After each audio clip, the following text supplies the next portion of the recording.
talaga sitwasyon sa mga presyo po ng gulay tayo kahapon na pinag-usapan na nila sa bigas. Dito sa gulay tayo, nasa linya po natin si Mr. Jason Keglet, Executive Director sa mga industriya ng agrikultura o SIDA. Mr. Keglet, magandang umaga po. Hello. Ako, si Melo na po ito.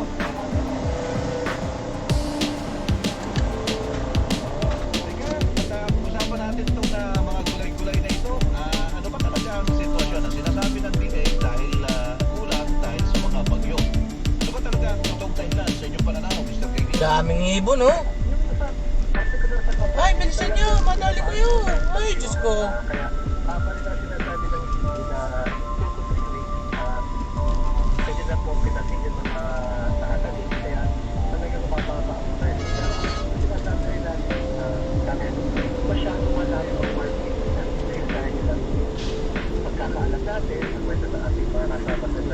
Hindi pala sa gilid eh.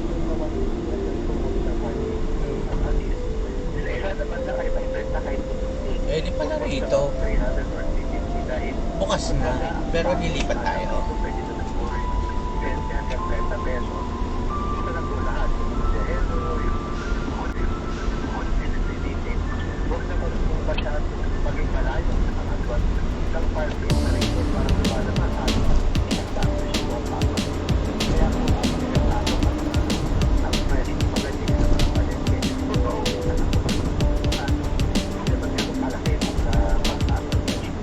So may nagsasamantala dito, malinaw po yun. Kung kayong tatanungin, ano? So, region to Calabarzon, Bicol region, yan ang mga pwede natin pagkalinan na mas malapit po Mr. Keglet.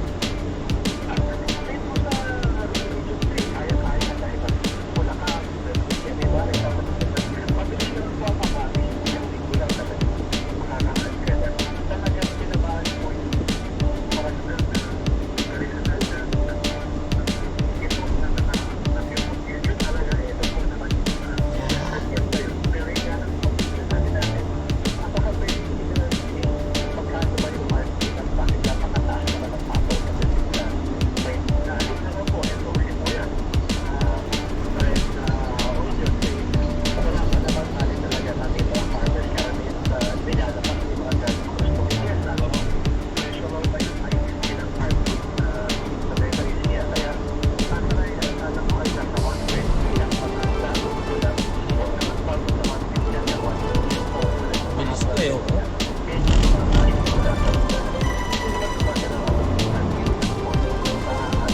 Nakakasilaw naman itong nasa likod.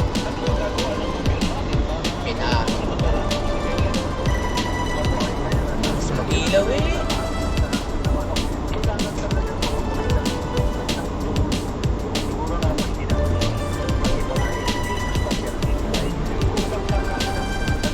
Nangiilaw pa.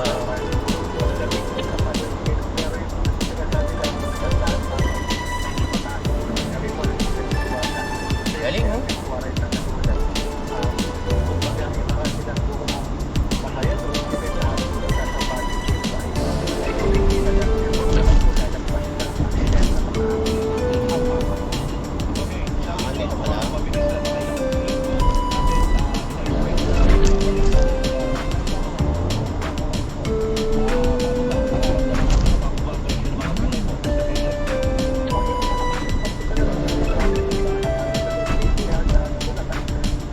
Ayan, oh.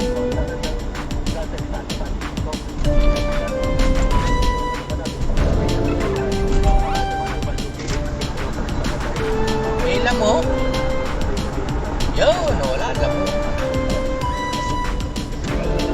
Oh.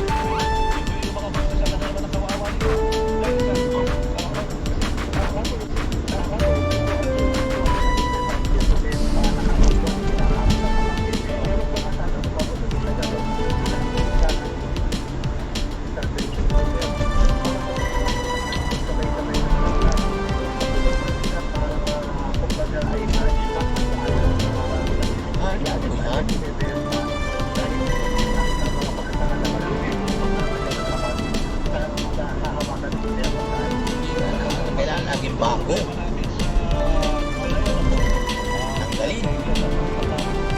Kailangan tanggalin. Delete, delete, delete.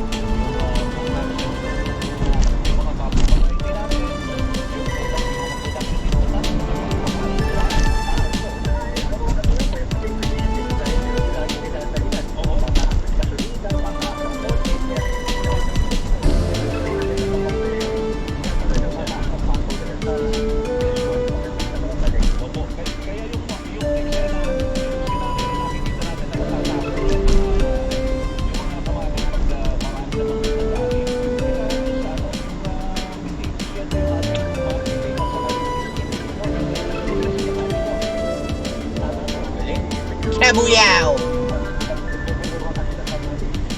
Wala na rin halaman. Tinanggal na. Yun o, Coco Martin. Si Coco Martin.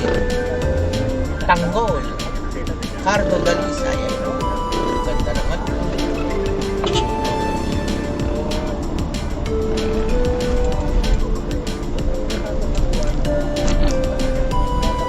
Ito ang natitira. Ayan ang natitira.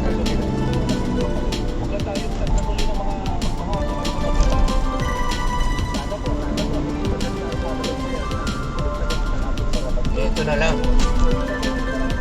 Pag ito umayos, talagang sulit. Kaso matagal ka, brad. Matagal, ang lalim yan. Wala pang nagawa, oh.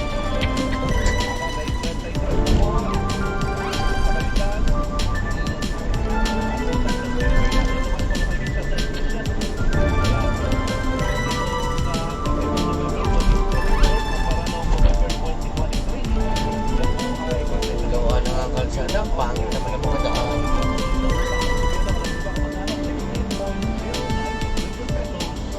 Nakakapagtaiba.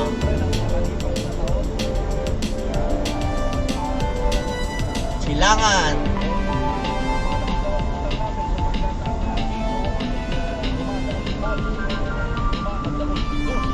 Napakaluwag nito.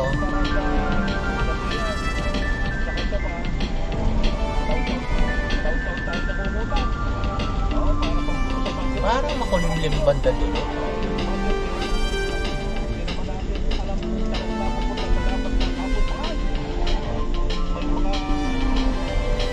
Irregularidad. Patong patch. Naiwan mo ang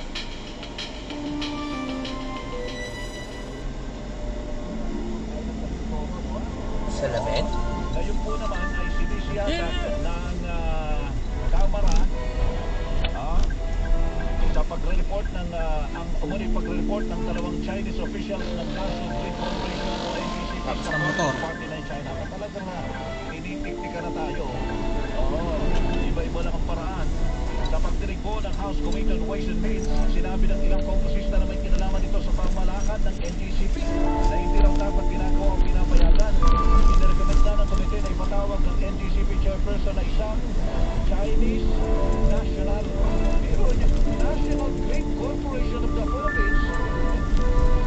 Ang chairman ay Chinese. Naungkat din sa pagdinig ang ownership ng NGCP na nagpasumunod sa itinakda ng batas na hanggang 40% lang para sa mga dayuhan sa kahit anong public utility na kumpaw. Puso yun. Yan ay pagpapadaloy ng kuryente po pinag-uusapan yan. National Grid Corporation of the Philippines. Talagang napaka-importante po para sa Pilipinas. Pero, ano ba to? Nandun at matingkad na matingkad ang interest ng China. Nasita rin ang 60% ownership ng NGCP na hawak ng Synergy Green and Development Philippines. Pero may mahigit 7% foreign ownership din umano. So 60 minus 7, 53% na lang sa Pilipino. Ayan. Samantala, pinare-review rate. Wala na sa ano yun. Mga madali tarantadong ito. Para sa foreign ownership. Pinare-review din ang binabayarang push ng NGCP dahil franchise tax lang daw ang binabayaran nito. Hindi mo wala na ibang public utility na nagbabayad din ng corporate income tax, VAT, at iba pang push mga kapuso. Ayan. Laki daw ng tubo ng NGCP ngayon. Hindi lang 204 million pesos sa sobrang kita ng NGCP mula 2016 hanggang 2020 dapat isuwi daw sa mga consumer. Yan po'y Hindi mapatae. Gago. Ayaw ka pa singitin. O yan, sige, singit. Oo. Gago talaga yung driver na yun. Sige. Mamadali kasi.